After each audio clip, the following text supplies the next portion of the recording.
کبھی سوچا ہے صبا قمر نے کیسے اتنے تنازعات کے باوجود پاکستان کی سب سے بڑی ایکٹریس کا مقام حاصل کیا؟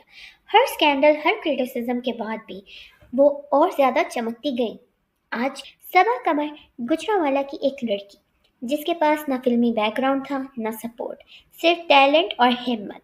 اس کی personal relationships, break up سب پبلک ہو گئے، لیکن سب سے خاص بات یہ ہے کہ اس نے کبھی اپنا دکھ چھپایا نہیں۔ وہ ہمارے ہمیشہ ایمانداری سے بولی، اور اسی وجہ سے لوگوں نے اس سے دل سے چاہا، کیونکہ صبا فیک نہیں تھی، وہ اصلی تھی، ایک ریئل انسان تھی۔ جب لوگ اسے نیچا دکھانا چاہتے تھے، صبا اور اوپر اٹھتی گئی۔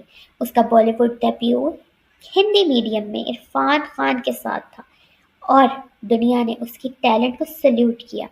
پھر چیخ باغی اور کملی نے ثابت کر دیا کہ صبا قمر ایک کلاس اپارٹ ہے۔ ہر رول کے ساتھ اس نے پروو کیا، ٹیلنٹ کسی بارڈر یا کنٹروورسی کا محتاج نہیں ہوتا۔ وہ صرف ایک ایکٹریس نہیں، ایک انسپریشن بن گئی۔ آج صبا قمر صرف ایک نام نہیں ہے، ایک مثال ہے، ایک ایسی عورت جو تنازعات کے باوجود کبھی رکی نہیں، جو ہر سکینڈل کو اپنی اسٹرینتھ بنا لیتی ہے۔